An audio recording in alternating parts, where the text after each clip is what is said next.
भावेश जोशी वागड़ इस चैनल पर आप सभी लोगों का हार्दिक स्वागत और अभिनंदन। मित्रों, आज हम पढ़ेंगे अलंकारों का आगे वाला चैप्टर। आज हम पढ़ेंगे उपमा अलंकार को। हम अलंकार के विषय में जान रहे थे।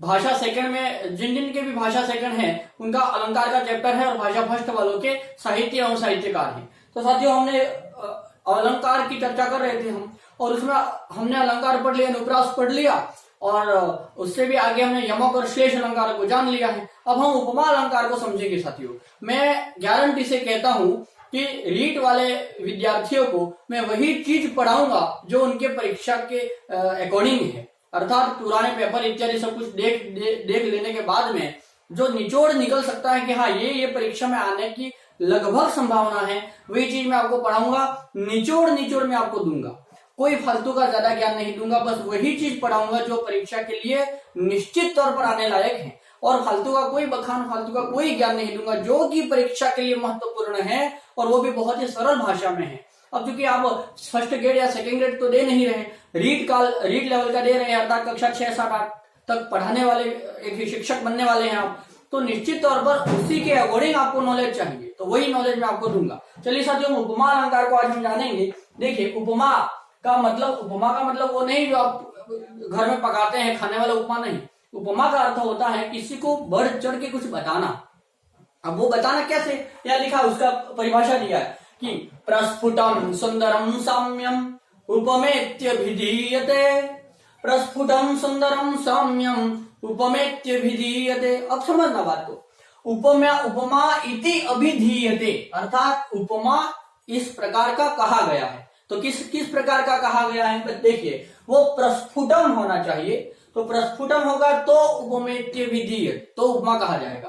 प्रस्फुट क्या है मैं समझाऊंगा आपको। अब सुंदरम भी होना चाहिए तभी वो उपमा कहलाएगा, और साम्यम तो तब जाके वो उपमा कहे। 3 चीजें होना जरूरी है। प्रस्फुट होना चाहिए, अर्थात उसका देख के लगना चाहिए, जैसे देखिए, प्रस्फुटम सुंदरम साम्यम, ऐसी कोई सुंदरता दर्शाई जाए किसी भी चीज में, और वो सुंदरता किसी न किसी वस्तु से साम्य हो, और वो साम्यता तभी दर्शा सकते हैं जब वो प्रस्फुट हो, अर्थात उसके जैसा वो दिखता हो। मान लेते हैं कि ऐसा बोल दिया जाए कि चंद्र एवं मुखम, यहां लिखता हूं मैं, चंद्र एवं ये लक्षण समझाने के लिए उदाहरण समझा रहा हूं, ध्यान दीजिएगा। उदाहरणों की चर्चा हम आगे करेंगे। अभी मैं आपको एक छोटा सा एक बात बोलता हूं कि चंद्र इव मुखम। अब ऐसे आ गया चंद्र एवं मुखम। अब मुखम है वो अलग है और चंद्र है वो अलग है, पर चंद्र जितना सुंदर है उतना ही सुंदर ये मुख है, अर्थात कहा गया कि चंद्र के समान मुख, चंद्र के जैसा मुख। तो अब मुख तो हमारे सामने है। ध्यान देना, उपमा अलंकार को समझने के लिए 2 चीजें आपको समझना पड़ेगा। एक समझना पड़ेगा उपमा, उपमान, और एक समझना पड़ेगा उपमेय। अब समझना, उपमान क्या है और उपमेय क्या है।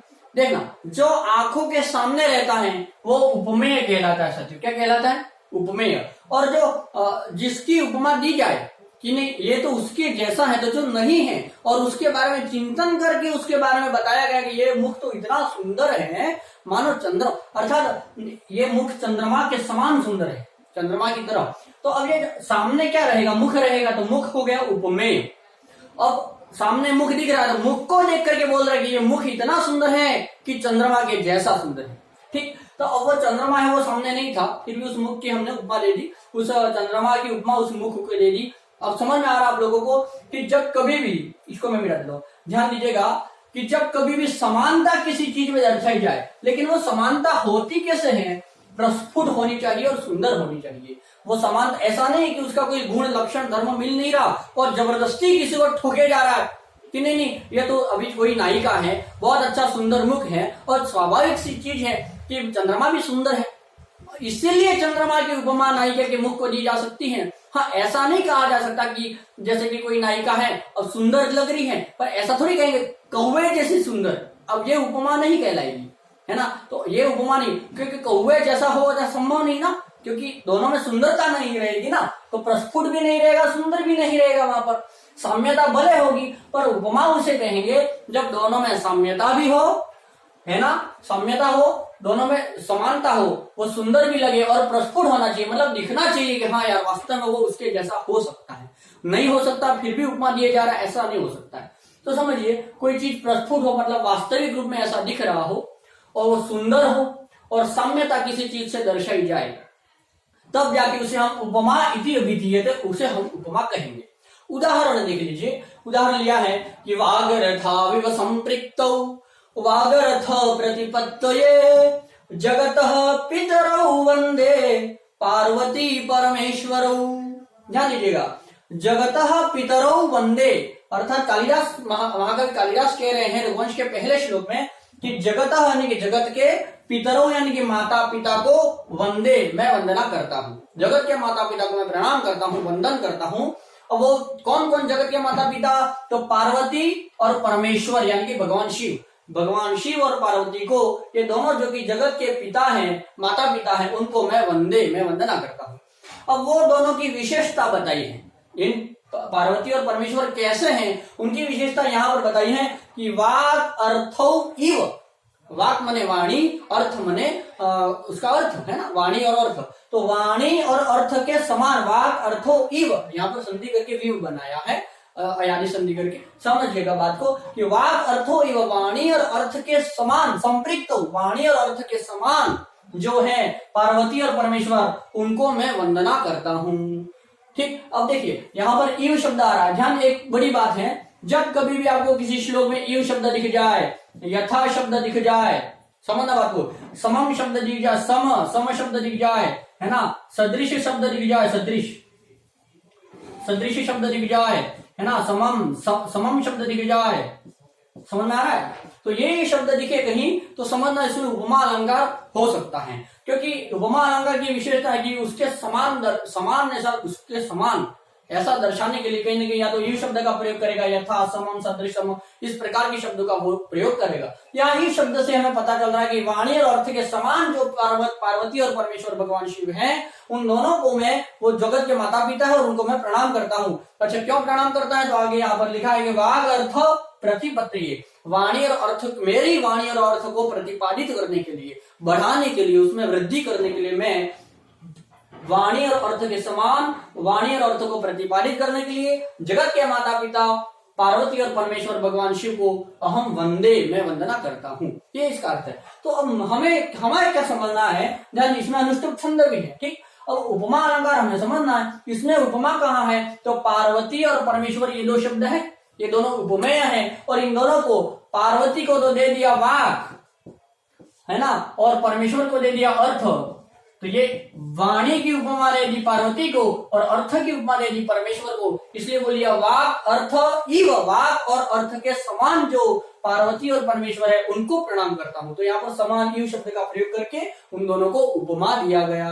समझ आ रहा है आप लोगों को? अब देखिए, अब आप कहोगे गुरुजी यहाँ क्या प्रस्फुट हो रहा है, सुंदर हो रहा है, साम्य हो रहा है? देखो साम्य तो वो बता रहा है कि देखो इन दोनों के प्रस्फुट और सुंदर चीजों को साम्यता जब जब भी दर्शाई जाएगी उपमा कहलाएगा। कैसे हुआ, यहाँ पर देखो, वाक शब्द स्त्रीलिंग में है और अर्थ शब्द पुल्लिंग में है। अब देखिए, पार्वती शब्द भी स्त्रीलिंग है और पार्वती है वो वाणी के समान है और अर्थ जो है वो परमेश्वर शिव के समान है। तो शिव और पार्वती दोनों वाणी और अर्थ के समान हैं, इसीलिए मैं कालिदास वाणी और अर्थ को प्रतिपादित करने के लिए इन दोनों ही माता पिता को प्रणाम करता हूं। तो समानता भी मिल रही है, इसलिए हम कह सकते हैं कि इस श्लोक के अंदर उपमा अलंकार है। ठीक हो गया साथियों? अब आगे बढ़ते, देखिए बहुत ही फेमस उदाहरण है ये वाला, रघुवंश महाकाव्य के 6वें सर्ग का है। ध्यान लीजिएगा, 67वां श्लोक है। कहते हैं कि जब ऐसा होता है, एक समय की बात है कि इंदुमती का स्वयंवर हो रहा था। स्वयंवर में क्या होता है, कई सारे राजा महाराजा आते हैं, इंदुमती हार लेकर के जैसे जैसे चलती है, जिस किसी राजा को माला पहनाएगी वो उसका वर कहलाएगा, ये ऐसा नियम था। अब होता क्या है, पूरा श्लोक में पढ़ के सुनाता हूं, एक बार सुनिएगा। संचारिणी दीप शिखेव रात्रौ यं यं यतीयाय पतिंवरासा नरेंद्र मार्गाट्ट इव प्रपेदे विवर्ण भावं सस भूमिपालः। क्या कहते हैं, इंदुमती के स्वयंवर की बात है, संचारिणी दीप शिखा इव। अब देखो यहाँ पर भी दीप शिखा इव गुण संधि किया, आगे आ है पीछे ई है, गुण संधि हुआ, तो यहाँ पर इव शब्द का लोप है, ई शब्द दिख रहा है। इससे हमें पता चल रहा है कि इसके अंदर भी उपमा अलंकार है। और ध्यान दीजिए साथियों, इसी श्लोक की वजह से कालिदास को दीप शिखा की उपमा दी गई है। कोई पूछे कि कालिदास की उपमा का क्या नाम है, तो दीप शिखा है ना। अब एक इस श्लोक का अर्थ समझते हैं कि एक कोई दीप शिखा है, वो संचारिणी दीप शिखा इव रात्रो, रात्रि की वो इंदुमती जब ऐसे कई सारे राजाओं को माला पहनाने के लिए जा रही थी, और जैसे जैसे वो आगे बढ़ रही थी तो पीछे वाले राजा पर क्या प्रभाव पड़ रहा था उसका वर्णन यहाँ किया गया है। जैसे कोई रात्रि में ऐसे टॉर्च लेके निकले, दीप यानी कि टॉर्च समझ लीजिए, तो टॉर्च लेके ऐसे बैटरी लेके निकले आगे से, तो जैसे जैसे आगे आगे जाएगा, आगे तो उजाला रहेगा, तो पीछे पीछे जैसे जैसे आगे चलेगा पीछे अंधेरा होता चला जाएगा। तो ठीक उसी प्रकार अब इसकी बात है कि जिस प्रकार संचारिणी दीप शिखा एवं रात्रौ, रात्रि के समय मानो कोई दीप लेकर के आगे आगे चल रहा हो, तो यम यम व्यति आय पतिंवरासा, तो जिस प्रकार दीप शिखा लेके आगे आगे चलते हैं तो आगे आगे उजाला रहता है, पीछे अंधेरा छा जाता है, उसी प्रकार वो जब वो इंदुमती आगे आगे चल रही थी माला लेके उन राजाओं को पहनाने के लिए, वरण करने के लिए, तो जैसे जैसे आगे बढ़ रही थी तो नरेंद्र मार्गट इव प्रपेदे, मानो वो उस महल, किसी महल के अंदर चल रहा हो कोई आदमी, तो जिस प्रकार पीछे पीछे आने वाली दीवारों पर अथवा जगहों पर अंधेरा छा जाता है, उसी प्रकार विवर्ण भावम, वो विवर्ण भाव हो जाता था वो राजा। समझिए बात को, इंदुमती माला लेके आगे चल रही थी, तो एक राजा के पास में गई, फिर उस राजा को हारना पहनाया, आगे चली गई, फिर और आगे चली गई, तो जब जैसे जैसे वो राजाओं को लांग के आगे आगे जाती रही, तो पीछे वाले राजा पर समझो विवर्ण भावम सस भूमि पाल, वो राजा विवर्ण भाव हो गया, उसका भाव भंगिमा, उसकी लालिमा समाप्त। भाई राजा है और वो एकदम सज धज के आया होगा मैं दूल्हा बन करके है, और अचानक उस स्त्री ने, इंदुमती ने हार उसको नहीं पहनाया, वो आगे चली गई, तो उसकी भाव भंगिमा समाप्त हो गई, है ना। तो वो ठीक उसी प्रकार समाप्त हो गई, जैसे कोई रात्रि में दिया लेके जाता तो आगे आगे तो उजाला होता है, पीछे पीछे अंधेरा अंधेरा छा जाता है। ठीक उसी प्रकार वो जैसे जैसे उस राजा के सामने गई माला लेके, तो समझो उसके ऊपर तो उजाला हुआ, पर आगे बढ़ गई तो वापस उस राजा के ऊपर अंधेरा छा गया, मानो उसकी भाव भंगिमा समाप्त होगी। विवर्ण भावम भूमि पाल, बढ़िया है ना। तो वो इंदुमती हार लेके जा रही थी, इस चीज का वर्णन उन्होंने दीप शिखा इव ऐसा कह दिया, दीप शिखा की तरह है ये, ऐसा बोलने मात्र से ही यहाँ पर ये उपमा अलंकार का उदाहरण हो गया साथियों। तो आपको पता चल गया, इसी के कारण कालिदास को दीप शिखा की उपमा दी गई है साथियों, ध्यान दीजिएगा। कालिदास को क्या बोला गया, उपमा कालिदासस्य, कालिदास के लिए, कालिदास उपमा के क्षेत्र में बहुत ज्यादा प्रसिद्ध और आगे है ना, अग्रणी है। तो अस्तु मित्राणि अद्य एतावदेव, पुनः मिलाम। जयतु संस्कृतम जयतु भारतम। साथियों ध्यान दीजिएगा, यदि आपको वीडियो अच्छा लगे तो लाइक शेयर करें, सब्सक्राइब करें, इससे हमारा भी मनोबल बढ़ेगा और हम आपके लिए बहुत अच्छा कंटेंट इसी तरह से लाते रहेंगे। अस्तु मित्राणि जयतु संस्कृतम जयतु भारतम। धन्यवाद।